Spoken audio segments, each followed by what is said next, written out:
महाराष्ट्र केसरी कुस्तीतला वाद मिटवण्यासाठी डबल महाराष्ट्र केसरी चंद्रहार पाटील यांनी पुढाकार घेतलेला। तर पृथ्वीराज मोहोळ आणि शिवराज वाक्षे यांची वादग्रस्त ठरलेली महाराष्ट्र केसरी कुस्ती स्पर्धा दोघांच्या वेळेनुसार सांगलीत घेण्याचा पैलवान चंद्रहार पाटलांकडून जाहीर केलेले। विजेत्या स्पर्धकांना 25 लाखांचं बक्षीस देण्याचं चंद्रहार पाटील यांच्याकडून घोषित करण्यात आले, ज्यामुळे महाराष्ट्र केसरी कुस्ती स्पर्धेच्या वादावर पडदा पडेल अशी भूमिका चंद्रहार पाटलांनी स्पष्ट केली आहे।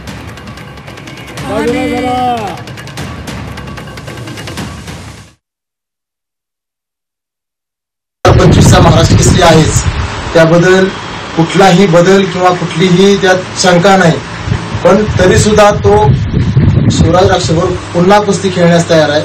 पण जो वाद महाराष्ट्रामध्ये उठलाय तो वाद कुठतरी थांबला पाहिजे असे पृथ्वीराजच्याही मनाला वाटलं असेल, म्हणून त्यांना आज खरोखर आज ती तयारी दाखवली असेल। संमतीनं दोघांच्या वेळेनुसार सांगली शहरामध्ये घेण्याची तयारी मी आज दाखवलेली आहे। आज आपल्या सर्वांच्या माध्यमातून सांगतो की कुस्ती पुन्हा सांगली शहरामध्ये मी घेत आहे आणि दोघांचा योग्य ते सन्मान करून दोघांना 25-25 लाख रुपयाचे बक्षीस देऊन ही कुस्ती आज मी तरुण भारत स्टेडियम सांगली येथे घेण्याची माझी तयारी आहे।